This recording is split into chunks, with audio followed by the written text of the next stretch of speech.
One of his men is a highly respected New York attorney, Lucas A. Ferrara. The other is a self-proclaimed man of the people, known as Mert Roberts. Their aim is to discuss the hottest issues impacting our city, state, and nation. Fasten your seatbelts. Shake it off with Mert and Lucas. Live starts now on AM 970. The Answer.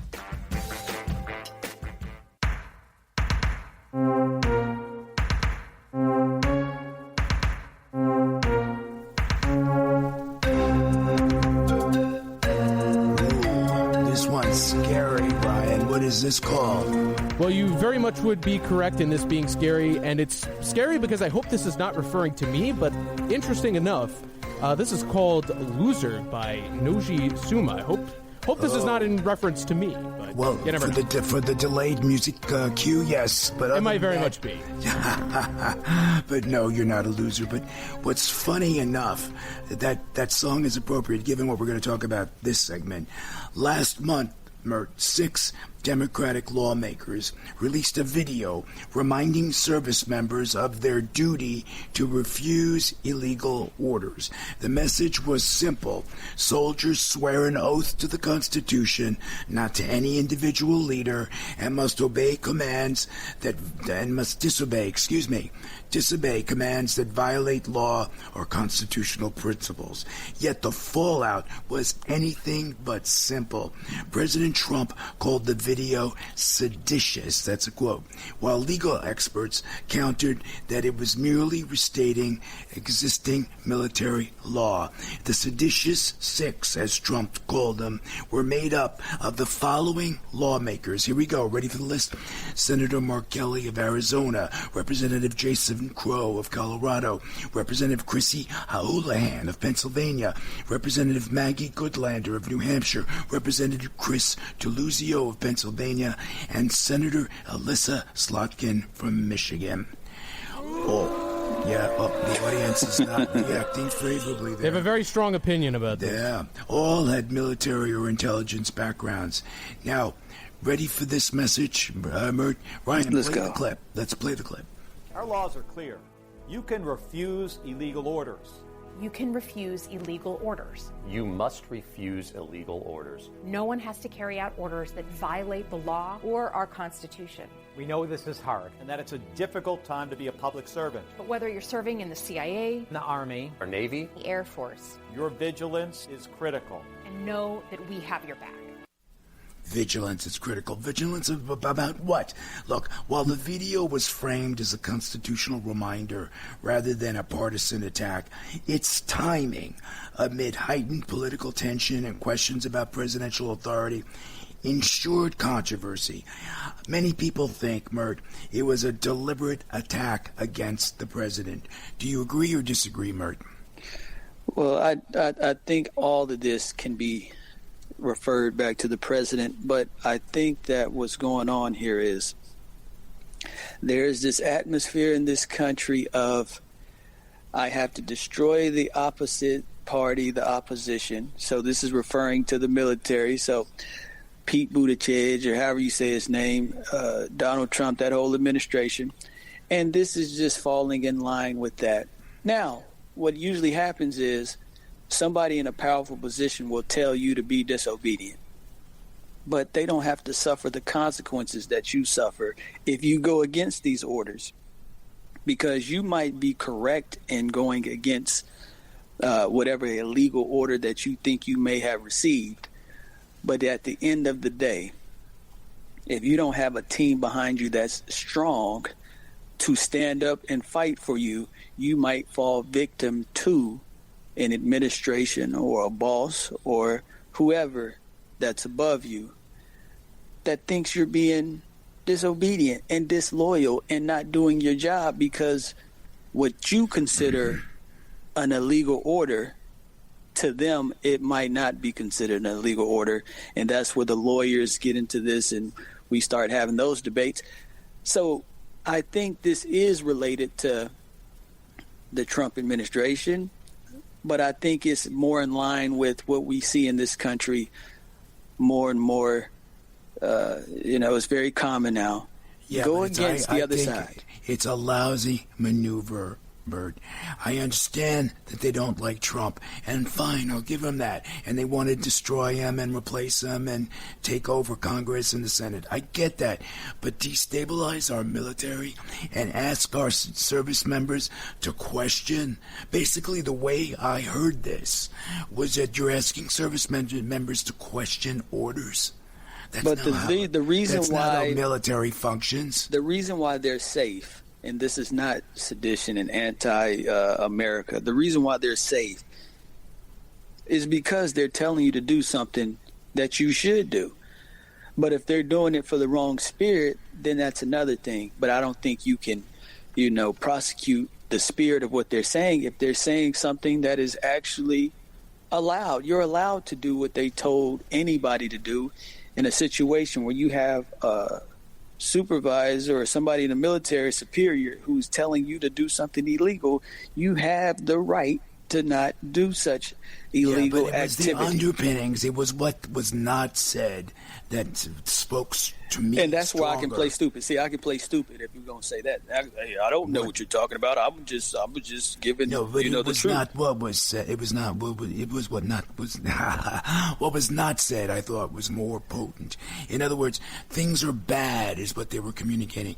So be ready. And if you are faced with a situation where you think it's an illegal order, what are you talking about? You're asking our soldiers to be judges, to understand the law, to go to law school? These kids, a lot of these kids did not go to law school. A lot of these kids don't have formal education, and you're asking them to second-guess their commanders? Well, wait a minute. You got to be kidding me. You see what you just did there? What you just did there is very slick, because you just did what they did. You just added yeast to this situation. What do you mean? They didn't say any of that. That's what you're trying to throw on top of there. You're trying to add your little sauce onto the mix, and you're not supposed to do that. Oh, it's a difficult time. It's a difficult time, and we have your back. When do you say? How come you didn't say this to the military for the last 50 years? Where were you? Well, you don't. Where were you during the Vietnam War? We have your back. They weren't there for the vets and the soldiers. This is nonsense, Mert.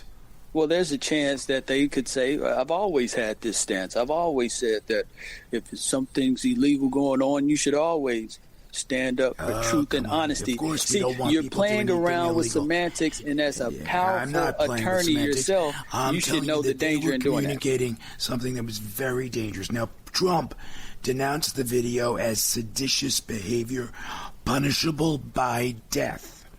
Now, punishable by death. Look, that's a bit over the top, don't you think? He's starting to sound a little bit like King Henry VIII. Off with their heads! And Vance basically agreed with Trump, arguing that encouraging troops to second-guess presidential commands undermines the civilian control of the military. And I think that's right. I think Vance has a point there. The video did invite soldiers to second-guess their commanders. That's what I'm trying to say. Now, we could talk more about the legal standards in a bit, but I did want to note the FBI is opening up inquiries and is investigating whether, for example, Senator Kelly, who's a retired officer, should face discipline. Here's the question, Mert. Do you think the video was a patriotic defense of constitutional principles, or dangerously undermining military discipline? By the textbook, it is perfectly okay what they said. Now, if we're going to do what you just tried to do, and you're trying to make these people out to be some kind of evil, seditious type individuals, then I could see your point. Because I'm not stupid, I understand that there's a reason that they're coming out on record and making this statement now. But they have the law on their side because they didn't say anything that was illegal. They're encouraging people to follow the law. You don't have a problem with people following the law, do you, Lucas? But that's not what this is about. That's not what this is about. But it's an encouragement to follow the law. Did you want to chime in? Yeah, and I hate to say it, Lucas, but I got to go with Mert on this one because... Okay. Look, when you're sworn in to any... Wow, Lucas. Well, wow. The studio audience is in an uproar. But when they're sworn in you have to swear an oath to the Constitution. You're not swearing an oath That's right. to That's a certain leader. That's basic. That's and right. by swearing to something that a leader may want that could perhaps be illegal instead of following the law, that's exactly undermining the Constitution right then and there. And, yeah, I get it. You can say, oh, we're just following orders here. But, look, you can be held criminally liable for these things, whether it's war crimes or other unlawful acts, even if you're just following orders from, say, the commander-in-chief. And then also, in the loyalty to the Constitution, if there's ever a conflict between what a leader may want and what the law would suggest, you always have to follow the law. That's what they're sworn in by. Absolutely. Yeah, but see, here's the paradox, okay, Ryan, in your confusion or delirium because of the snow. That's unfair. It's all about the weather now. Look, on the one hand, the military demands obedience to orders, right? Not illegal ones. Well, but on the other hand, it requires independent judgment to refuse unlawful commands, and that's the rub. These lawmakers highlighted the second duty, Mert. And that's what many critics found disgraceful. Well, you know what? They didn't these say critics, you have a duty. You have a duty to follow orders. No, they did not say that. They said you have a duty. I'm not going to let you get away with that. You're trying to get away with something. It was a negative way of that. presenting it, and it was. I thought that was disgraceful. I'm going to hold you accountable. I'm not going to let you get away with that because the message struck you just me. said. Let me finish the thought. The message struck me, Mert, is implying that something illegal had been committed or was afoot, and that soldiers had a duty to disobey all those unlawful orders that they were getting. Yet when pressed, Mert and Ryan, your friend Ryan, the lawmakers couldn't name a single illegal order, not a one. So what was the point of their message then, gentlemen? Listen, you just tried to drown me out there. I seen your little strategy. Okay, but I it's want not to gonna understand what is the message? What is the point? I'm going to my point, and then I'll address that because you just tried to run the clock out on me. The number one thing that we have to remember here is I don't hear any Democrats complaining about this. I only hear the other side complaining about it. This is partisan. You're right. Exactly. So this is why I'm saying what you're trying to make the overall feeling is not the overall feeling. A lot of people on the opposite side think they were perfectly justified in that message that they put out there. So I can't let you get away with what you're trying to get away with, because if I do, you'll run all the way to the bank with it, and I'm not going to let you do that. Here are the numbers. Ready? Because I knew you were going to bring this up. They did a YouGov American poll conducted November 24th and 25th, asked whether respondents approved of lawmakers telling service members they have a duty to refuse unlawful orders. So they asked respondents that question. Where do you think the majority landed, Mert? Approved or disapproved of the message? Listen, I don't know who Yuka is, but whatever poll that is, I'm pretty sure you went to the poll that would make you look better instead of the poll that would make me look good. Goodness. So I can't even go with that bad. poll. Everything I pick is biased. Okay, 50% approved, 5-0, while 32% disapproved and 18% were unsure. So about 50-50, Mert. 50% approved, 32 and 18, okay? The breakdown by party affiliation, though, this is the point that you were making. Among Democrats, 74% approved of the video, only 14% disapproved. Independents were evenly divided. Republicans, however, leaned strongly against the message, with 56% disapproving, 27% Oh, that's not very good. 17% unsure. That's not very good for Republicans then, because that means that there's some dissension, and a lot of Republicans are starting to get hip to why that message would be out there in the first place. I guess a lot of Republicans were just judging it on the surface. I don't know how these, I don't know how they interpreted this video, but 56% disapproving is significant. So not for me, not for going at just Republicans. That should be 80%. Look, the same survey asked whether the video constituted treason. Treason or not treason, Mert? Where do you think people landed on this? I'm going to say that 40% of people thought it was treasonous. Interesting. Overall, 49% said it was not treason. 25% said it was. 26% unsure. Democrats, 71% rejected the treason level. Republicans were far more likely to adopt that treason narrative. 44% said the video was treason, while 32% said it was not, and 24% were unsure. But look, do I think it was treason? No. Do I think it was sedition? No, because it doesn't meet the legal definition of sedition, which we don't have time to get into. But basically, Mert, to be found guilty of sedition, you have to want to overthrow the government by force. You have to oppose its authority by force. You have to prevent, hinder, or delay the execution of U.S. law by force, or seize U.S. property by force that carries 20 years in prison. This video ticked off none of those boxes. And let me make another thing clear. And I'm well aware that we should really be talking about the president's comments, because he's telling us that these people should be put to death. Yeah, but we're focusing on this video that's telling people to follow the law. I said earlier I thought it was over the top. That's why I made the King Henry VIII analogy. I thought that was a little bit melodramatic. But what was your point about the president making that remark? I thought it was ill-advised. I didn't think it was the smartest thing. Well, it's ill-advised, but part of me understands it, because when you're insulated in an echo chamber and everybody's telling you are correct to feel how you feel, an attack on anything Trump is an attack on you personally. And if you're attacking the president personally, a lot of presidents may feel like that is seditious. So in this situation, I can understand why he's saying these type of things.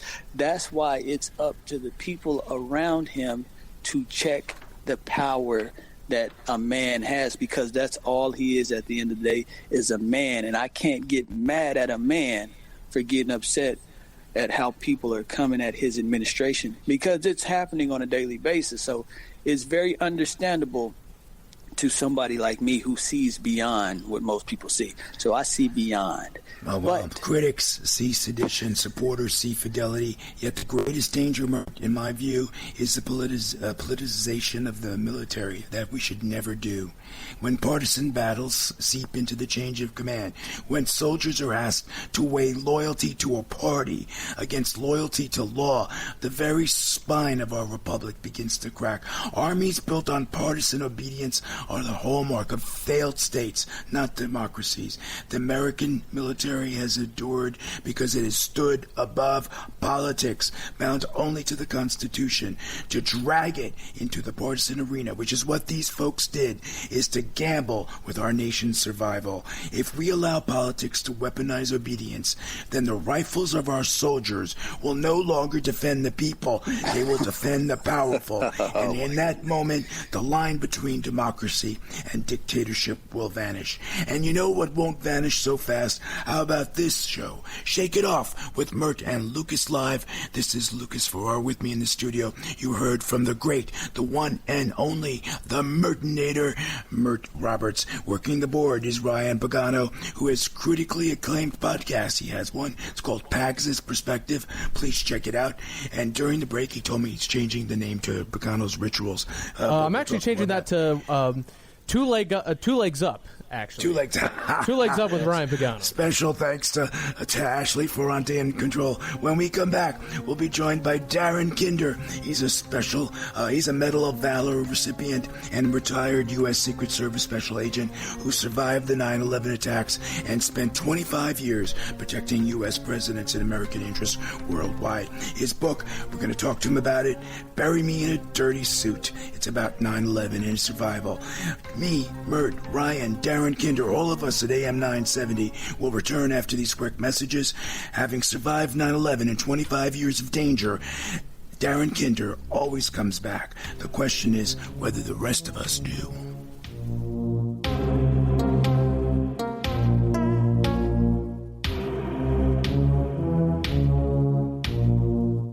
Over the last 30 years, Newman Ferrara, a New York City law firm, has evolved into a national practice focused on real estate, commercial, litigation, civil rights, class actions, and other complex litigation, representing many of the city's largest property owners, managing agents, and thousands of tenants. Newman Ferrara handles some of the nation's most significant class actions and civil rights matters. Newman Ferrara at 1250 Broadway in New York City. Go online to newmanferrara.com. That's newmanferrara.com. Listen to the firm's name partner, Lucas Ferrara, every Saturday at 10 a.m. on Dottie Herman's longest-running real estate radio program, Eye on Real Estate, on AM 970. A real estate lawyer for 35 years, Lucas is a professor at New York Law School and is also a published author with books on real estate and New York's landlord-tenant law. Tune in Saturdays at 10 a.m. to hear Lucas's unique perspective and advice on Eye on Real Estate.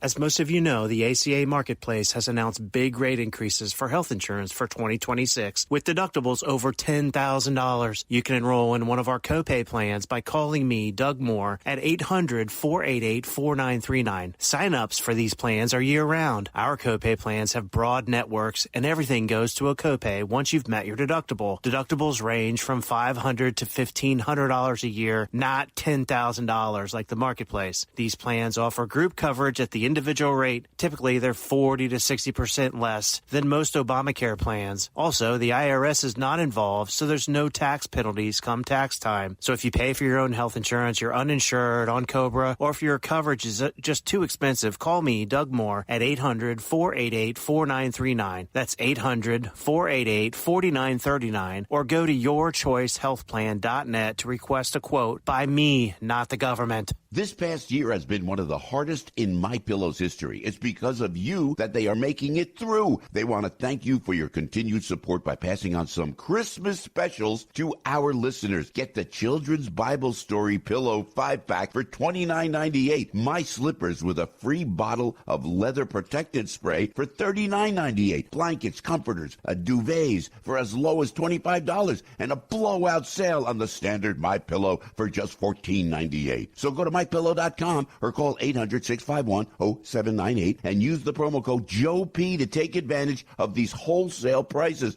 including the standard MyPillow, originally $49.98, now only $14.98. Queens, $18.99. Kings, only $1 more. MyPillow products come with a 10-year warranty. They are also extending their 60-day money-back guarantee. Orders placed between now and December 25th will have their 60-day money-back guarantee extended through March 1st, 2026.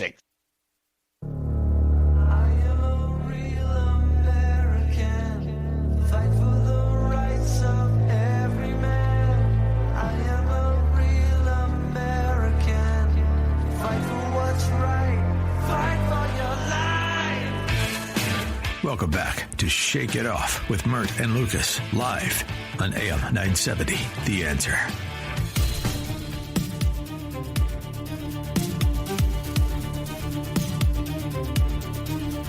Ooh, what's the name of that one, Ryan? Well, it's a pretty thrilling tune to come back here with Thriller Action Thriller by Nick Net Art. Pretty fitting, given our next guest is with us now. Darin Kinder is a Medal of Valor recipient, retired U.S. Secret Service special agent and author whose life was forever marked by surviving the 9/11 attacks at the World Trade Center. I was just up the block, Darin. Over the course of 25 years, Kinder protected U.S. presidents and American interests across more than 40 countries, facing dangers few can imagine. His memoir, Bury Me in a Dirty Suit. I love it. It's a gripping account of resilience and faith forged in crisis. More than a retelling of tragedy, the book is a call to live with integrity, serve sacrificially, and step boldly into the mess when it matters most. Driven by a conviction to live faithfully, Kinder founded Fierce Faith, a Christian organization challenging men to embrace purpose, courage, and Christ-centered leadership.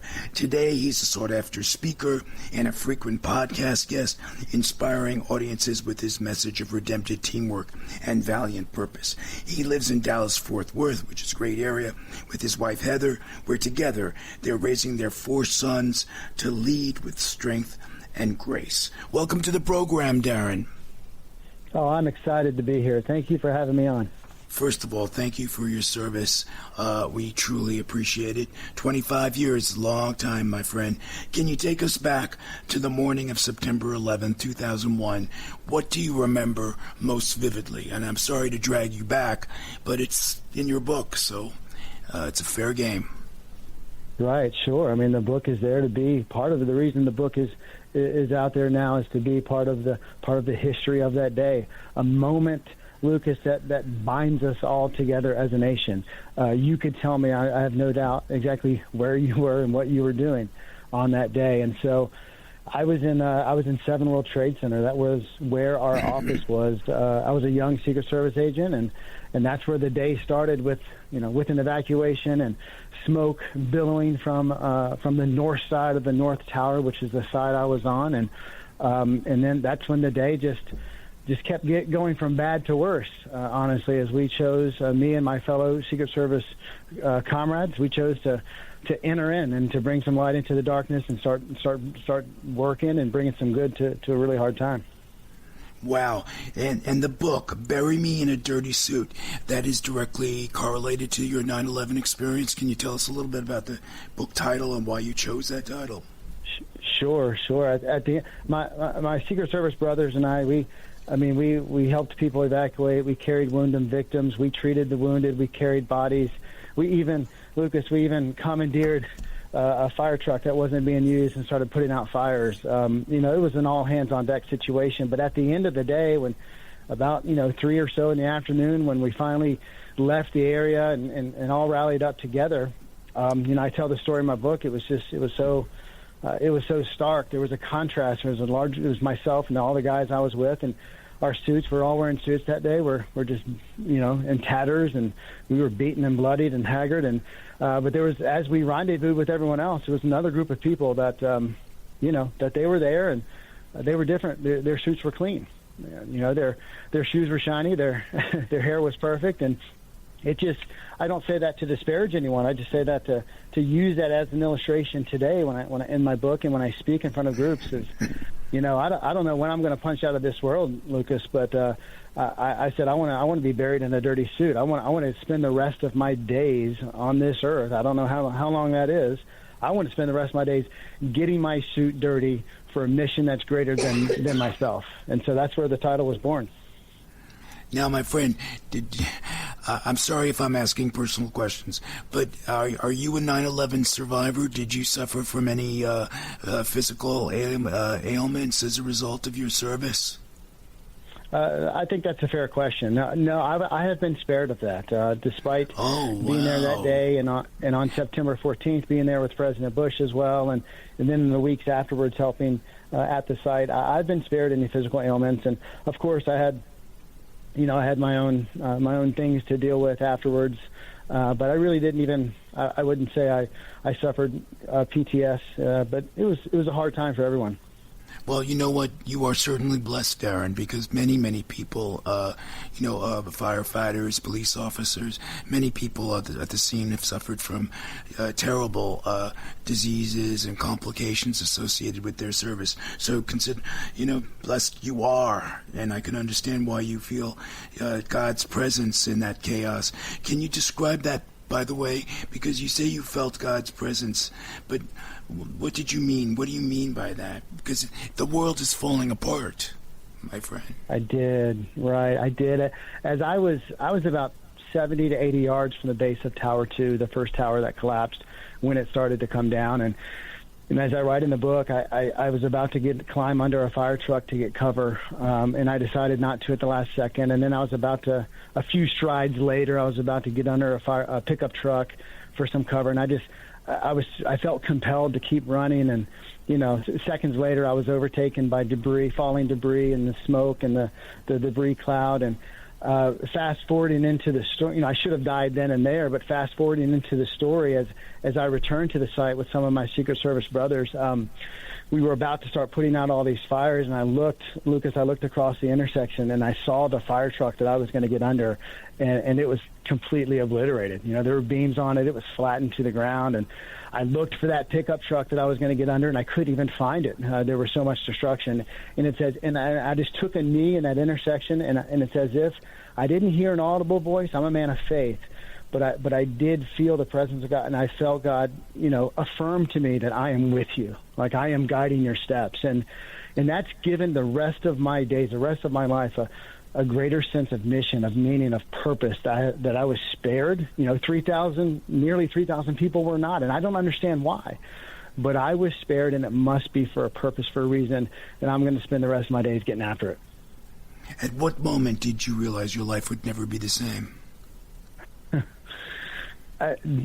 The moment that we entered into the North Tower before the collapses, and we started helping people evacuate, and just knowing the dire circumstances, wanting to be able to contact my wife, and not having that opportunity, and just seeing all the death and the chaos and destruction, and knowing that this is not my life, Lucas, but that the trajectory of the United States of America was changing.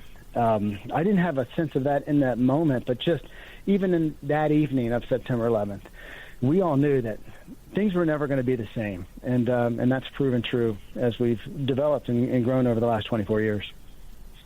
Oh, my goodness. And I remember the moments of unity and Americans coming together, but unfortunately that unity has dissipated, and it's very, very sad. You talk about your brothers in the Secret Service. You 25 years, my friend. What was the most challenging aspect of protecting U.S. presidents? Did you protect Trump during his first term? I did. I helped to protect in some capacity 5 sitting U.S. presidents, so all the way from Clinton into Trump's second term. Because I just retired from the service about 5 months ago. Oh, okay.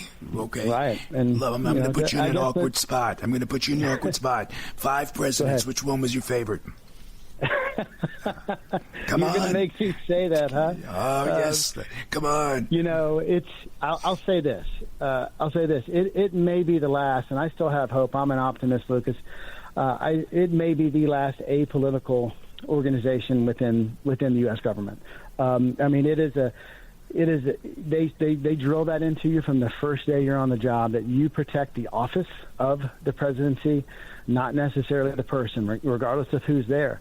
The American people put whoever holds the office currently, the American people put that person there. And our unofficial motto in the Secret Service was, you elect them, we protect them. And so whether you're politically conservative or liberal or progressive, whatever it may be, the job is the job, the mission is the mission, and we always had faith in each other that was going to get done. Oh, that was a good evading. That was good. You should run for political office, Darin. You didn't answer the question. Come on. Do you have a favorite of the 5 presidents that you served? It's a personal question. It has nothing to do with politics. Who is it? Right. Who is the nicest of the 5? I'll just say this. My permanent protective detail, the person that I spent by far the most around in regards to protective operations, was President George W. Bush. And so just the things I saw behind the scene, I always admired, I always respected. And so it's kind of a slanted answer, but I had the most exposure with him, and I always held him, regardless of where you are politically. I held him in high regard. Well, my friend, we're up to a forced commercial break here. We have no choice but to break. But when we come back, I'm going to ask you a couple of questions. And my co-host, the Murdinator, Mert Roberts, wants to chime in. So don't go anywhere, Darin. We have to take a quick break. But have no fear, my friends. When we return, Darin will rejoin us. For more about Darin and his book, check out his website, www.darinkinder.com. That's DARINKINDER.com. Kinder, DarinKinder.com. Of course, we'll have links posted on our website, Shake It Off Live.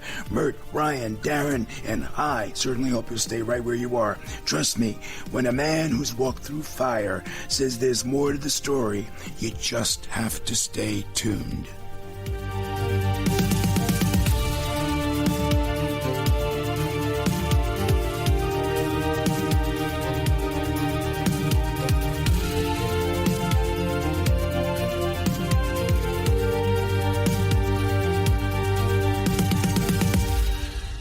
Over the last 30 years, Newman Ferrara, a New York City law firm, has evolved into a national practice focused on real estate, commercial, litigation, civil rights, class actions, and other complex litigation, representing many of the city's largest property owners, managing agents, and thousands of tenants. Newman Ferrara handles some of the nation's most significant class actions and civil rights matters. Newman Ferrara at 1250 Broadway in New York City. Go online to newmanferrara.com. That's newmanferrara.com. Listen to the firm's name partner, Lucas Ferrara, every Saturday at 10 a.m.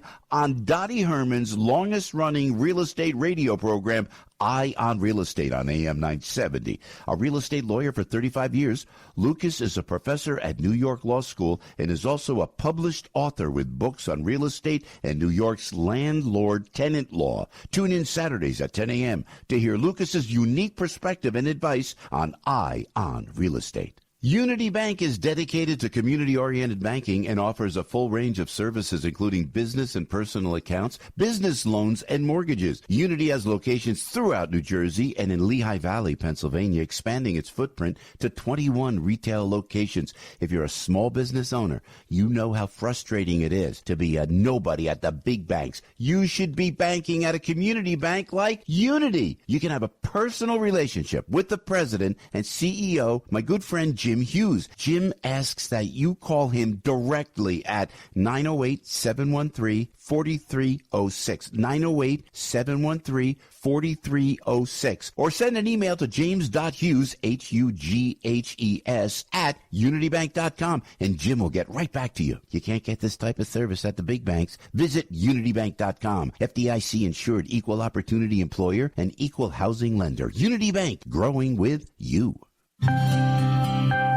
This holiday, treat yourself. Step into quality comfort shoe, boots, sneakers, even house slippers. Air Comfort Shoes Long Island has it all. All sizes and widths, sizes 4 to 16, narrow, medium, wide, extra wide, and extra, extra wide. A great gift idea. We ship it free and return in-store, online, or by phone order. Visit aircomfortshoes.com. That's aircomfortshoes.com. Or call 1-800-681-SHOE. That's 1-800-681-SHOE or 1-800-681-7463. That's 1-800-681-7463 or aircomfortshoes.com. Shoes, boots, and sneakers, all major brands including SAS, Hoka, New Balance, Echo, Riker, Picolinos, Ara, Timberland, Dunham, Springstep, Monroe, Drew, Mephisto, Brooks, Samuel Hubbard, and much more. Use our holiday coupon for the lowest price guaranteed. Life is a journey. Wear comfortable shoes. 1-800-681-SHOE. 1-800-681-SHOE or 1-800-681-7463. That's 1-800-681-SHOE or aircomfortshoes.com. Home of the world's finest footwear.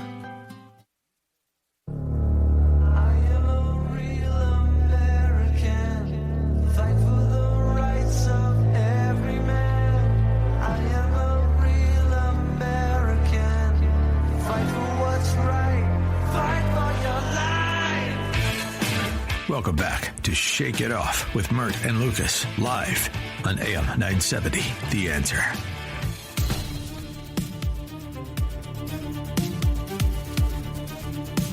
Welcome back. We've been speaking with Darin Kinder, a Medal of Valor recipient and retired U.S. Secret Service Special Agent who survived 9/11.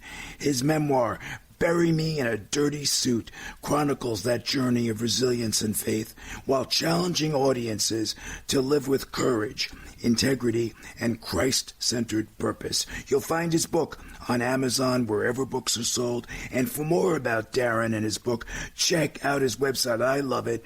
DarinKinder.com. DarinKinder.com. Of course, we'll have links on our website, shakeitofflive.com. Darin, my co-host, Mert Roberts, the Mertinator, has a question for you. Yes, Okay. I've been listening to him speak about his journey, and the one question I wanted to ask is did 9/11 bring you closer with your spirituality, or were you always like that? Because I'm always fascinated how people, what brings them closer to the Word. Was it that event, or were you already like that? Right. Mert, that's a really good question. I was already a believer, a Christian at the time. However, I was much less mature in my faith, obviously 24 years ago. But what that event in that time that followed did for my wife and I, it's really, so oftentimes in life, the good stuff is forged in the fire of trials and tribulations. And I think that's all over the scriptures. And that builds perseverance and character and hope. And so that was my experience. Was it drove my wife and I together, closer together. And in that fire, it sounds cliche because it's true. We came out stronger on the other side, but it wasn't easy. I mean, I'm talking about a process of years, but I would never speak in a large sense for anyone who went through that experience. But for me personally, that was my experience. Now, let me ask you about your organization. Do you find that most people need something, powerful to bring them close to the Word, or does your organization take people who are seeking that out? Because what I'm curious about is, there's organizations where people, they naturally flock to religion. And then you have organizations where you might take some, rehabilitated ex-cons, for example, and you help those type of individuals out. So does your organization, what do you see when you're helping out the young people in your organization or whatever? And the name, Mert, of the organization is Fierce Faith. Go ahead, Darin. Fierce Faith. That's right, Fierce Faith. I'm specifically targeting men. There's a disease, a crisis across our nation, in my opinion, and that is a disease that I call purpose lost. Right. People, especially men, especially now young men, they're looking for something greater than themselves. They're getting out in the world, and they're maybe even having some success, maybe some failures, of course, and they're like, is this it? This can't be it. And what I want to do is help equip and encourage and inspire men, especially young men, to submit their fear under the weight of something greater, to submit their fear and their comfort under the weight of something that matters. And that's a real mission, purpose-filled, what I call a valiant, purpose-filled life. How difficult do you feel that is for a young man to do? I think it's extremely difficult for a number of reasons, and one of them is there are so many distractions. Right. You and Absolutely. I at age 22 didn't have the distractions that they have, and so I have 4 young sons, age 20 to 12 myself. So I'm kind of living that, and I have a really good perspective on that. It's the distractions, it's the shiny objects that they can kind of just waste time, and if you waste enough time, you realize you're wasting your life. And we're trying to call people to something greater, to something that's eternal, to something that leaves a legacy. And when you get later in your life, I don't know how old you are. I'm 52. When you get later in your life, you start thinking about the legacy that you're leaving behind. And right. That's what I want to kind of aim young men towards. Do you feel like your legacy was starting to take form after 9/11, or did your stuff working, or not stuff, but did your journeys with the different presidents, is that more of your legacy, or is 9/11, which is the biggest portion and the most impactful part of your legacy that you would want people to really take notice of? Because, or you could just say it's all is equally important, but I'm trying to get you to, trying to pin you down. Which one is more significant? Your time in the Secret Service, or what is it, CIA? Which one? Sorry. Secret Service, No. Secret Service, or is it the events of 9/11? Which one is more significant? I look back now. When I look back now, I see 9/11 and the days after 9/11 as the launching point for me personally, in a spiritual sense. I see that as a time when as a young man at age 27, I realized for the first time that I'm made for something bigger, made for something greater, and And that may be professionally, that may be personally, that could be a lot of different things. But that started a 5-year process of me trying to figure out why I was spared and what God had in store for me. And then he just started putting this mission on my heart about engaging men and finding young men to really point them and give them the tools to live a purpose-filled life, a purpose that's assigned by their Creator, not from me. Like I don't look inside and declare my own purpose. That comes from the Creator, and I want to orientate young men especially towards that. So now my Secret Service career, 25 years. I mean that leads to a lot of illustrations and stories that I can share and tell in the book. And when I speak in front of large groups, those are illustrations and stories that are unique, that grab people, but they deliver a bigger message. And I'd be a fool not to utilize that. But let me ask you, Darin, how do you challenge men to live with integrity and courage today, given all those challenges? I challenge them to evaluate where they are now.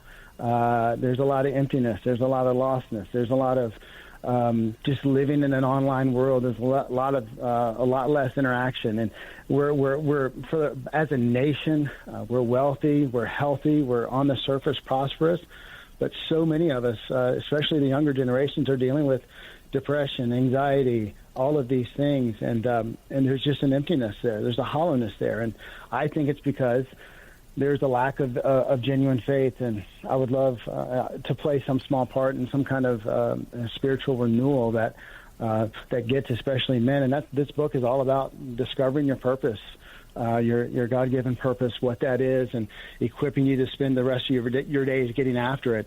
And that's what I'm aiming to do. What's next for you? Another book, more speaking, expanding Fierce Faith. What is in store for Darin Kinder?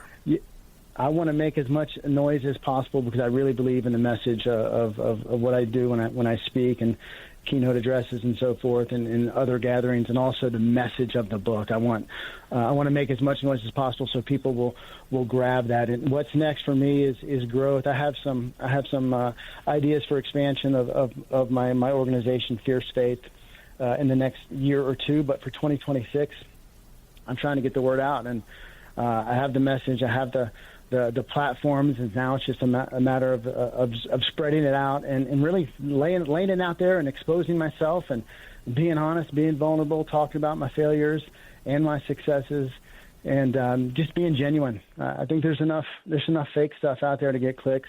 I want to be genuine. We only have a minute, Darin. So what message do you hope people take away from Bury Me in a Dirty Suit? The last minute's yours, my friend. I'm sorry, can you repeat that? What message do you hope people take away from Bury Me in a Dirty Suit? We have about a minute. That each one of us is created as a masterpiece uniquely, on purpose, for a purpose. And when we start living out and pursuing that purpose and living it out, we experience the joy, the real joy, the everlasting joy, not the emptiness, the fulfillment. That's what we experience, and we bring glory and honor to something that's far greater than us. That's what I want. Oh, boy. Darin, we have to have you back on. You were an amazing man. Unfortunately, we've run out of time. And, of course, it was a pleasure having you on our show. For more about Darin and his book, check out his website, DarinKinder.com. And, of course, we'll have links posted on our website, ShakeItOffLive.com. Darin Kinder, thank you for your service. Thank you for coming on our show. Have a joyous holiday season. And I wish that for you and your entire family. It was my pleasure. Thank you. Press on, brothers. Please come back. Well, my friends, that concludes show number 75. May I hear an amen? Amen. Special thanks to the Mertonator, Mert Roberts, my co-host. 75 amazing episodes. That's 150 hours of live entertainment. And if you think that's easy, you try it. And to Ryan Pagano of Pax's Perspective fame, thank you. We couldn't have done it without you. Special thanks to Ashley Ferrante. She's in master control. And to everyone behind the scenes at AM 970 Radio, Laura Schaefer, Matthew Samberlin, Joe Sibilia, Frank Volpe, to name just a few.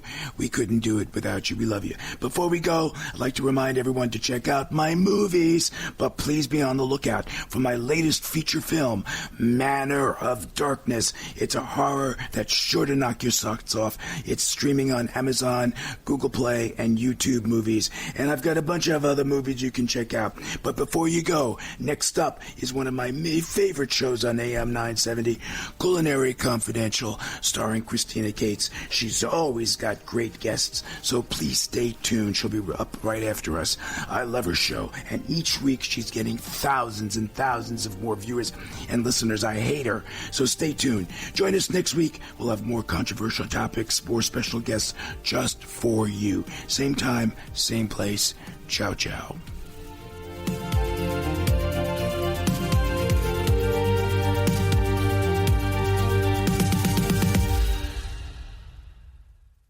The preceding program is sponsored by Shake It Off Live, LLC.